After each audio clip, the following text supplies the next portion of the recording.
Ang kwentong ito ay hango sa totoong buhay. Karanasan ito ni Agosto.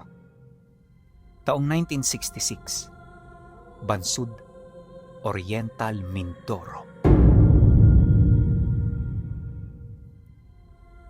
Para sa mga taga-Bansud, si Agosto ay ang lalaking palaging huling umuuwi mula sa bukid. Tahimik, masipag, at may mga matang tila laging nakatingin sa malayo. Ngunit lingid sa kaalaman ng marami, hindi palay ang kanyang binabantayan, kundi ang isang mahiwagang lagusan na matagal na niyang nadiskubre sa dulo ng lupain. Bata pa lamang siya nang makita niya ito, at magmula noon, hindi na siya umalis sa lupang minana niya sa kanyang mga magulang. Noon pa man, naniniwala na si Agosto na ang lagusang binabantayan niya ay hindi pangkaraniwan.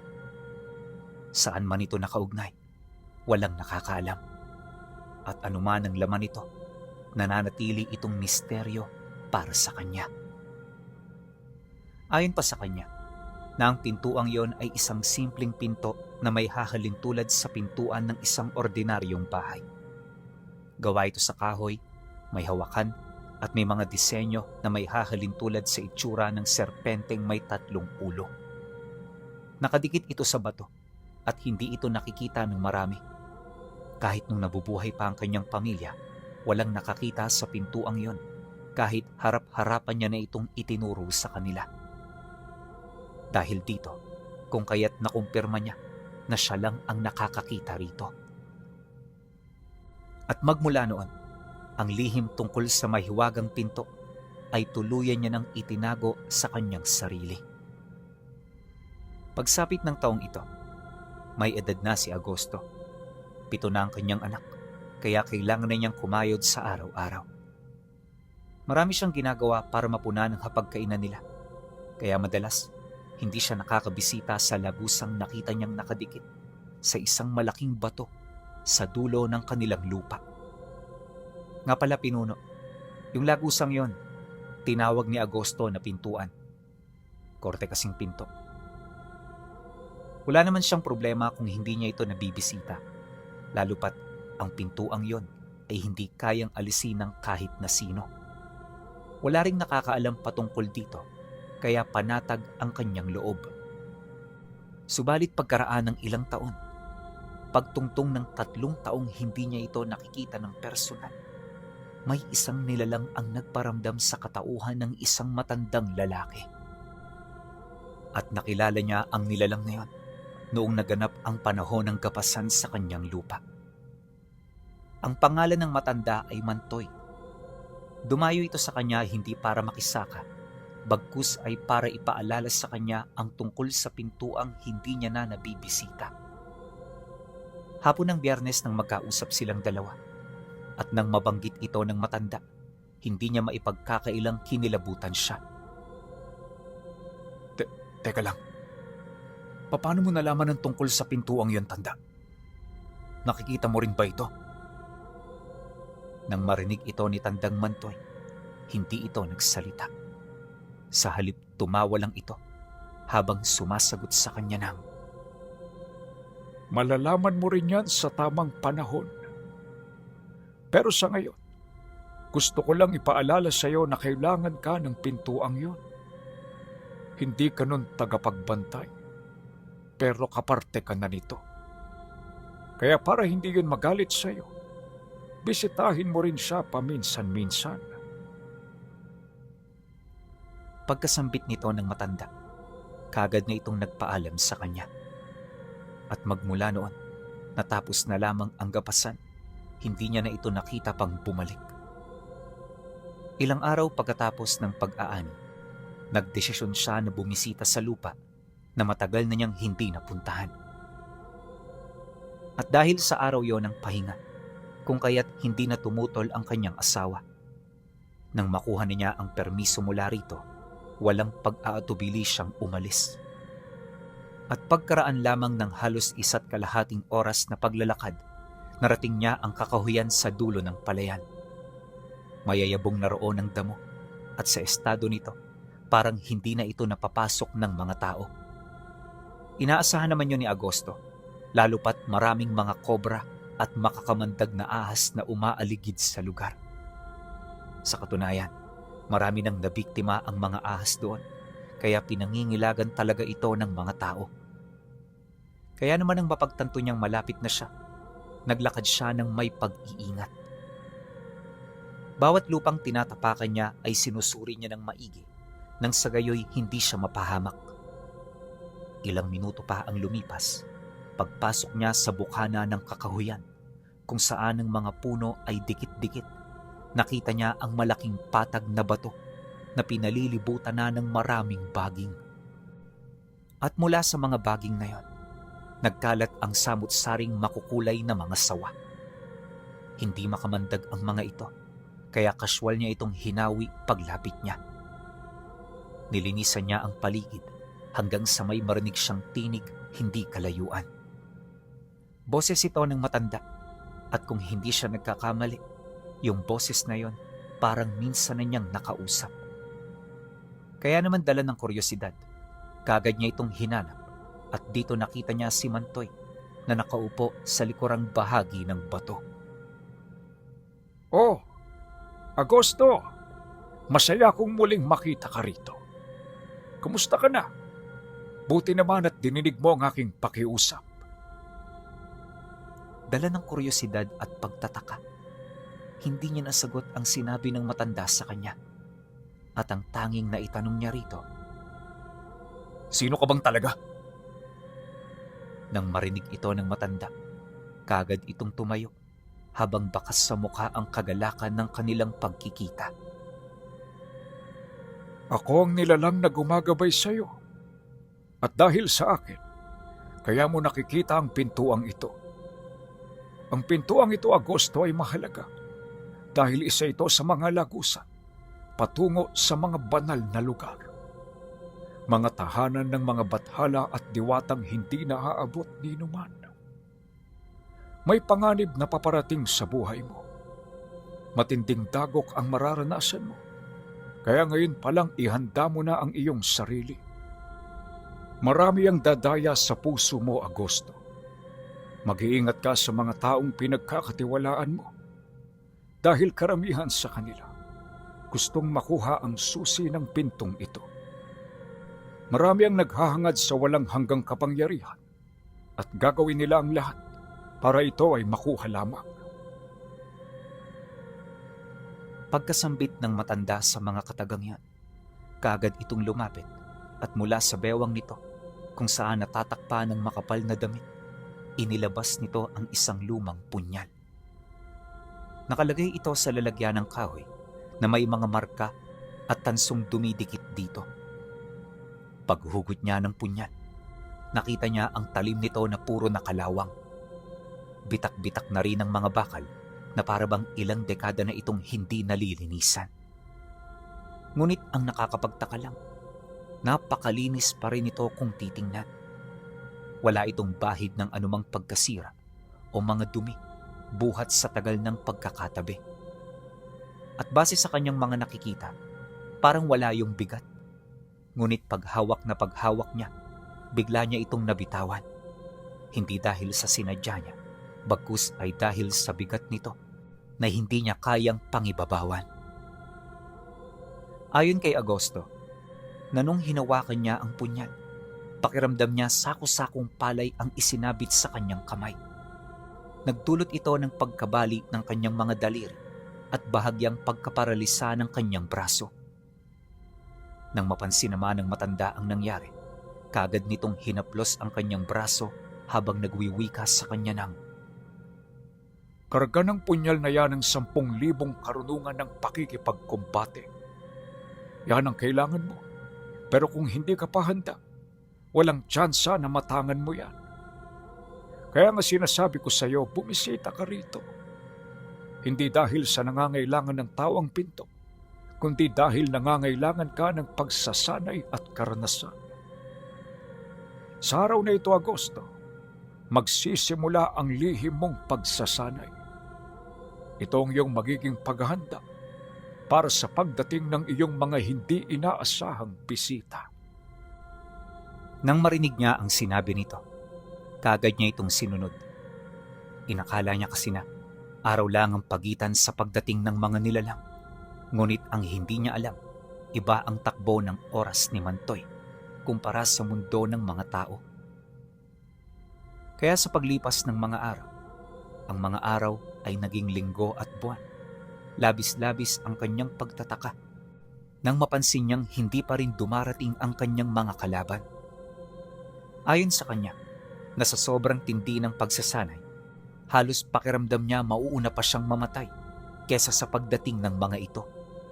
Kaya araw-araw, unti-unti na siyang nagkakaroon ng mga katanungan. Katanungan na paulit-ulit niyang itinatanong sa matandang gumagabay sa kanya. Ang kaso lang, hindi siya nito pinakikinggan dahil nakatuon ang atensyon nito sa kanilang mga ginagawa. Hanggang sa lumipas ang 1 taon na walang nangyari. Tandang Mantoy, mawalang galang na, pero yung mga sinasabi mong panganib, mukhang hindi na darating. 1 taon na tayo nagsasanay, pero wala namang nangyayari. Bakit ba ganito? Huwag mong sabihin sa akin bigo ang mga hula ninyo. Hindi ako marunong magkamali. Kaya huwag mong pagdududahan ang kakayahan ko sa panghuhula. Tandaan mo, Agosto, hanggat hindi mo pa naiangat ang punyal na yan, hindi ka pa karapat-dapat. Kaya patuloy lang sa pagsasanay. At bilang parusa sa pagdududa mo, simulan mo itong muli. Walang magpapahinga hanggat hindi ito natatapos. Nang marinig ito ni Agosto, wala siyang nagawa kundi ang sumunod. Sa kasagsagan kasi ng pagsasalita ng matanda, nakita niya ang panlilisik ng mga mata nito na para bang kaagad itong nilamon ng matinding galit. Dito niya napagtanto na hindi lang basta isang uri ng gabay ang tumutulong sa kanya, kundi isang nilalang na desperadong palakasin siya sa lahat ng paraan at aspeto. Dahil sa pangyayaring yon, kung kaya't inabot sila ng madaling araw sa kanilang ginagawang pagsasanay. At hindi lang ito roon nagtatapos, dahil nasundan pa ito ng nasundan hanggang sa sumapit ang kanyang kaarawan. At sa pagtungtong ng kaarawan niya pinuno, sa kauna-unahang pagkakataon, nabuhat niya ang punyal. Hindi man ito kasing gaan ang kanyang iniisip, pero kaya niya na itong hugutin mula sa pagkakatarak nito sa lupa. Nang mapansin ito ng matanda, napangiti ito habang nagwiwika sa kanya ng, Malayo pa ang tagumpay na aking hinahangad. Malayo ka na sa inumpisahan mo, pero malayo ka pa sa gusto kong maabot mo. Ngunit ang panganib ay malapit nang dumating. Kaya ang ating pagsasanay ay pansamantalang maaantala. Bumalik ka na sa iyong bahay. Maghanda ka at sundin mo ang lahat ng ihahabilin ko sa iyo. Tandaan mo, Agosto, sa panahon ng kadiliman, wala ako sa tabi mo. Gusto man kitang tulungan pero ang aking tadhana ay nakabigkis sa pintuang ito. Pagkasambit nito ng mga katagang yon, kaagad itong naglaho na parabang panaginip sa alikabok. Ang katahimikan sa lugar ay biglang bumalik. Ang simoy ng hangin ay biglang lumamig. At ang mga huni ng hayop ay dahan-dahan na niyang naririnig. Isang hudyat na tapos na ang kanilang nasimulan at pag-uusap. Kaya naman walang sabi-sabi, kaagad siyang bumalik sa kanila. Madaling araw pa lang noon pero yung asawa niya, galit na galit nang naghihintay sa kanilang bahay. Sa loob kasi ng mahigit 1 taon, pinagtiisan nito lahat ng ginagawa niya ng palihim. Ilang beses na rin siya nitong pinaghinalaan na may ibang karelasyon pero hindi naman yun napatunayan ng asawa niya. Hanggang sa manawa na ito sa kanyang ginagawa at kalaunan, mas pinagtuunan na lang nito ng pansin ang kanilang mga anak. Pero yung mga araw na yon kakaiba. Ito ang unang beses na hinintay siya ng kanyang asawa, kaya malayo pa lang marami ng mga katanungan ang sumasagi sa isip niya. Paglapit niya rito, bigla siya nitong sinampal habang ito ay umiiyak at hindi makapagsalita. Tinanong niya ito kung bakit, pero walang kataga ang lumalabas sa bibig nito. Hanggang sa pagpasok niya ng bahay, nadiskubre niya ang isang kagimbal-gimbal na katotohanan. Ang anak niyang babae, na nasa edad 17 anyos na noon, natagpuan niyang nakabigti sa loob ng kwarto nito kasama ang isa pa nitong kapatid. Hindi niya mawari kung bakit, lalo pat lahat naman ng pangangailangan nito na ibigay niya. Pero paghawak niya sa anak niya, napansin niya ang balat nito na parang magaspang.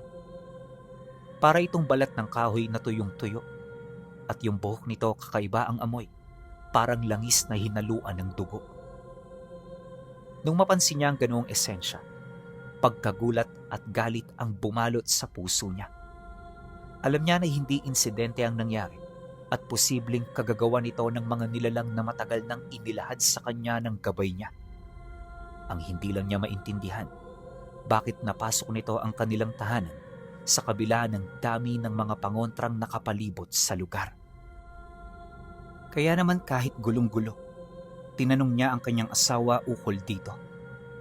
Sumagot naman ito sa mga tanong niya hanggang sa malaman niya ang tungkol sa dalawang babaeng pinapasok nito noong nagdaang gabi kung saan hindi siya umuwi. Kwento ng kanyang asawa, ang dalawang babaeng yon ay madalas na niyang makausap sa baryo. Palabiro, mabait, at higit sa lahat, palagi siyang binibigyan ng sobra kapag bumibili siya sa tindahan kung saan ito nagbabantay. Malambing din ang dalawa, kaya yung tiwala niya ay kaagad naman niyang ibinigay. Ngunit nung gabi na wala si Agosto, bigla itong bumisita ng hindi inaasahan. Wala naman itong ibang ginawa maliban sa makipagkwentuhan at sumama sa kanila sa hapagkainan. Literal na normal ang lahat ng pangyayari, kaya naniniwala ito na malabong ang mga babaeng yon ang may kagagawa ng lahat ng yon. Ngunit nang marinig ni Agosto ang tungkol dito, sigurado siya na ang mga ito ang may sala. Kaya naman walang pag-aatubili, seryoso siyang nagtanong kung saan ito matatagpuan. Noong una, medyo nag-aalala pa ang kanyang asawa, pero nang marinig nito ang galit niya, wala na itong nagawa kundi ang sumunod. Makinig ka sa akin, Flor. Buhay ng anak natin dito ang pinag-uusapan, kaya tulungan mo ko. Alam ko natatakot ka, pero minsan kailangan mo ring harapin ang sarili mong takot. Magtiwala ka sa akin. Alam ko kung ano ang ginagawa ko. Nang marinig ito ng kanyang asawa, ang galit nito ay biglang napalitan ng matinding takot. Takot na kaagad doon nagpasunod. Kaya naman naging madali na lamang para sa kanya na malaman ang katotohanan. Sa kwento ng kanyang asawa, nakatira ang mga kaibigan niya sa bayan. Inilahad niya ang eksaktong tirahan nito at kung sino-sino ang mga kasama nito sa buhay. Matapos itong marinig ni Agosto, kaagad siyang umalis. Hindi na siya nagpaalam pa dahil sa lalong madaling panahon hangad na niyang makita ang mga nilalang na yon. Pagkaraan ng ilang minutong paglalakad, nakarating siya sa mismong sentro ng bayan. Doon nakita niya ang kanyang mga kakilala na gumagawa ng mga trabahong nakasanayan na nila. Yung iba binati pa siya, pero hindi niya ito pinagtuunan ng pansin. At pagdating niya sa tindahan na itinuro ng kanyang asawa, nadatnan niya itong nakasara. Sa likod ng tindahang yon, naroon ang bahay ng dalawang babaeng sinasabi nito. Pagsilay niya rito, dali-dali niya itong pinasok. Walang ano-ano, sinira niya ang pinto at pinalabas ang mga taong hindi naman niya pakay. Nadatnan niyang nagluluto ang dalawa, walang kaide-ideya sa panganib na paparating sa kanila. Pagbaling nito ng tingin sa kanya, kaagad niya itong hinawakan sa leeg at dali-daling idinikit sa kusina. Yung isa naman walang pagdadalawang isip niyang sinapak hanggang sa bumagsak na ito sa lupa. At gamit ang kanyang punyal, kaagad niya itong idinikit sa katawan ng nilalang, habang pinipilit itong magsalita ukol sa kasalanan ng kanyang mga anak. Nang maramdaman nito ang bigat ng kanyang punyal, kitang-kita niya ang panginginig ng katawan nito hanggang paunti-unti napapansin na niya ang bakas ng dugo ng isang nilalang na pilit nitong ikinukubli sa kanyang kalooban. At nang makumpirma ito ni Agosto, hindi siya nagdalawang isip na undayan ito ng saksak. Pagtarak ng kanyang punyal, biglang ngumanga ang babaeng yon, kasabay ng paglamo ng apoy sa buo nitong katawan. Nang masipat naman yon ang kasama nito, kaagad siya nitong sinunggaban hanggang sa magpang-abot na silang dalawa. Subalit dahil sa kasanayan ni Agosto, wala ring nagawa ang nilalang kundi ang mamatay sa kanyang kamay. Inabot lang ng ilang segundo ang kanilang pagbubuno bago tumarak sa dibdib nito ang hawak niyang punyal.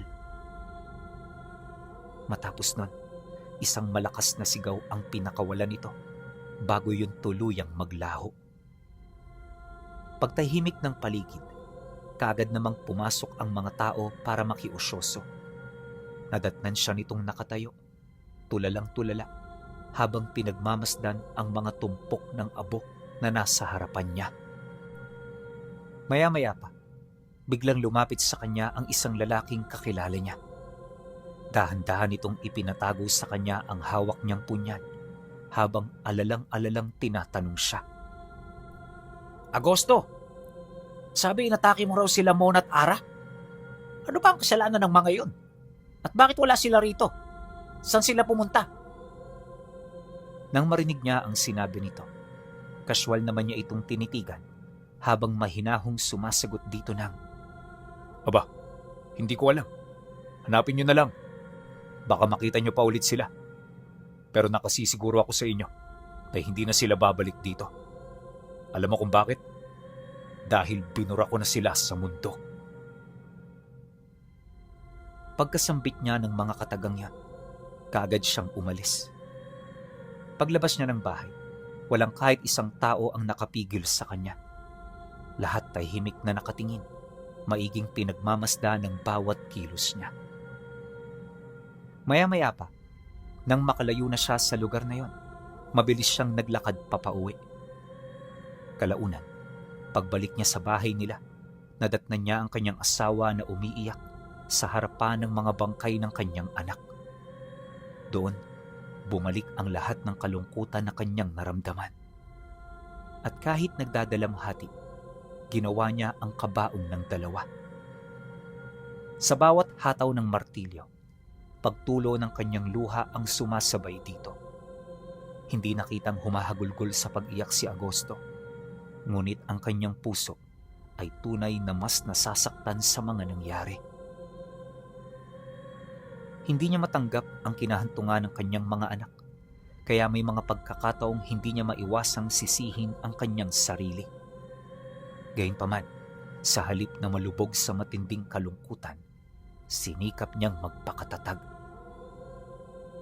Pagkaraan ng ilang oras, dito na rin dumating ang mga tao sa baryo para kausapin siya at para mahainan ng kaukulang reklamo. Ngunit pagdating ng mga ito, isang nakakalungkot na pangyayari ang bumungad sa kanila. Nakita nila si Agosto na dahan-dahang ipinapasok ang labi ng anak niya sa kabaong na siya mismo ang may gawa. Kaya nang makita ito ng mga tao, nawala ang kanilang hangarin na kausapin ito at tanungin. Hindi na rin nila inihain ang kaukulang reklamo, lalo pat napagtanto nila na wala silang sapat na ebidensya para mapatunayan na pinaslang niya ang dalawa. Sa halip, pumasok ang mga ito sa loob ng kanyang tahanan para makidalamhati. Ang pangyayaring yon ay hindi maipagkakailang ikinaantig ng kanyang damdamin. At doon sa harapan ng mga taong yon, nagsimula siyang umiyak nang hindi niya napapansin. Lahat ng nakarinig sa kanyang istorya ay nakaramdam ng matinding kalungkutan. Karamihan sa mga yon, mga amang nagmamahal ng dalisay sa kanilang mga anak.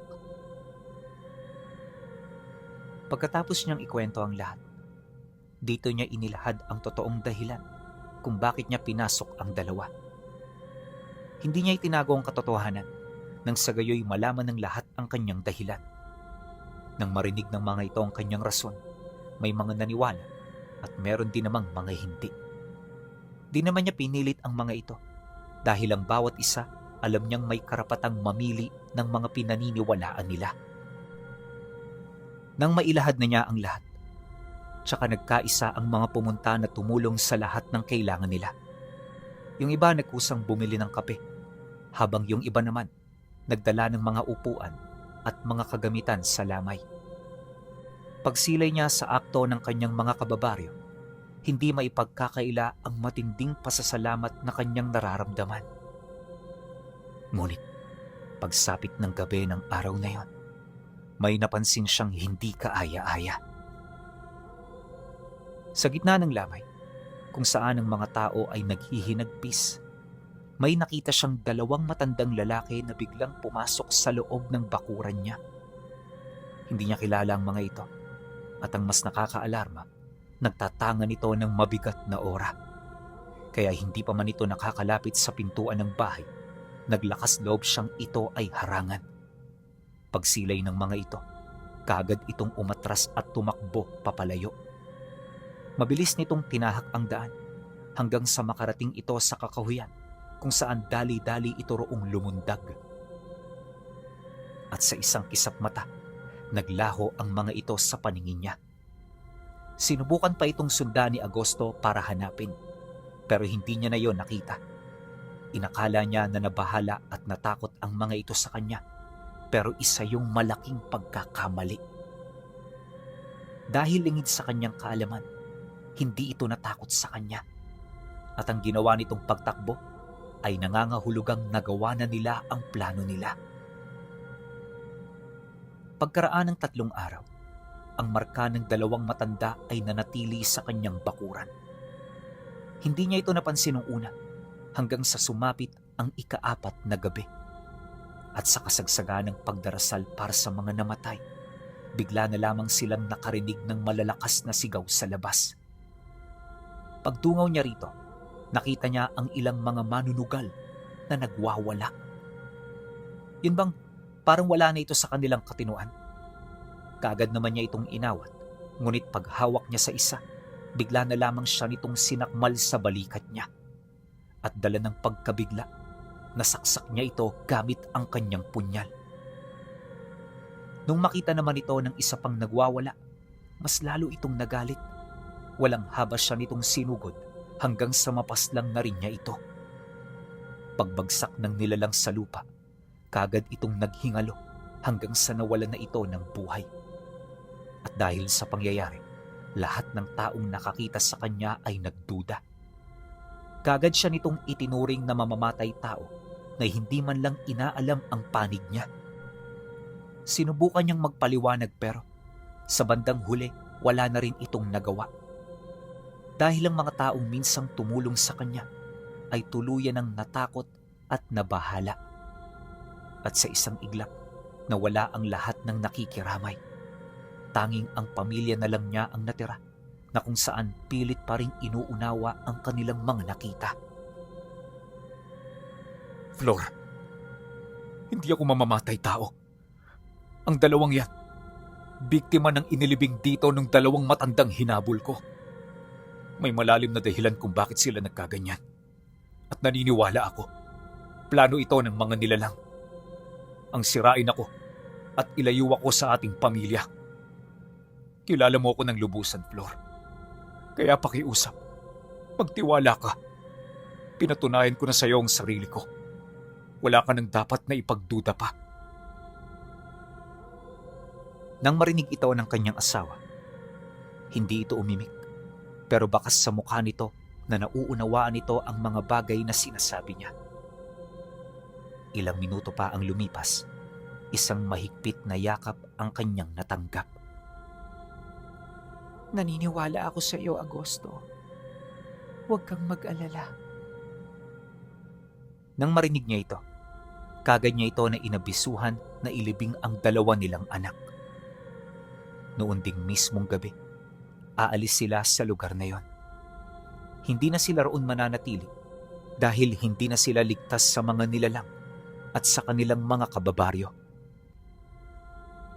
Dumaan ang mga araw, wala nang nadatna ng mga tao sa kanilang pamamahay. Sa galit ng mga ito, Sinunog nila ang lahat ng bagay na naiwan nila. Inangkin din nito ang pagmamay-ari nilang lupa bilang kapalit ng buhay na kanilang kinuha. Marami rin ang nagtangkang maghanap sa kanila pero sa kasamaang palad hindi sila nito nakita. Akala ng mga ito nakalayo na sila pero hindi nila alam nagtatago ang pamilya niya sa bato kung saan naroon ang mahiwagang pinto na binabantayan niya. Doon, nakilala ng kanyang pamilya si Mantoy, ang kanyang gabay na naninirahan sa pintuan. Ito ang nagbigay sa kanila ng lahat ng pangangailangan para mabuhay doon ng matiwasay at maayos. Di hamak na mas maganda ang buhay nila sa lugar na yon kumpara sa buhay na tinamasa nila sa kanilang tahanan. Ngunit ang mga gabi ay hindi naging maganda sa kanilang pamilya. Gabi-gabing nakikipaglaban noon si Agosto para lamang mabuhay. Walang nakakaalam sa kanyang karanasan at isang umaga, nadatna na lamang siya ng kanyang asawa na tulalang nakaupo sa barong-barong kung saan sila nagpapahinga. May malaki itong saksak sa tiyan at sa estado nito mukhang hindi na ito magtatagal. Mabagal na rin ang kanyang paghinga. Hindi na siya makausap at wala ng lakas ang katawan niya. Pagtayo ng kanyang asawa sa kanyang harapan, isang matamis na ngiti ang kanyang binitawan bago siya tuluyang magpaalam. Tama kayo nang narinig. Pumanaw noong mismong araw si Agosto. Labis itong ikinalungkot ng kanyang asawa pero alam nito na namatay siyang may dahilan. Pagbagsak nito sa lupa, kagad namang nagpakita si Mantoy. At doon, nadatna nitong umiiyak si Flor. At para maibsan ng matinding kalungkutan, ipinaliwanag nito ang kadakilaan at tadhana ni Agosto. At bilang pagtupad sa pangako, ito na mismo ang nagbigay sa kanila ng senyales ukol sa lugar na pwede silang makapagbagong buhay. Bitbit ang gintong ibinigay ng gabay ni Agosto, kagad nitong nilisan ang lugar. At hindi kalayuan sa bansud, nakita nila ang bayan na sinabi nito. Pinagkatiwalaan nito ni Flor Pinuno hanggang sa makapagtayo na sila roon ng bago nilang tahanan. Ilang buwan ang lumipas, lahat ng hula sa kanila ni Mantoy ay natupad. Si Flor ay nagkaroon ng panibagong asawa at ang asawa niyang yon ay nagpakita ng kabutihan sa mga natira nilang anak. Ngunit sa kabila nito, hindi pa rin niya makakalimutan ang mga sakripisyo ni Agosto noong minsan itong naging tagapagbantay ng pintuan na nagdudugtong sa mundo ng mga bathala at mga diwata.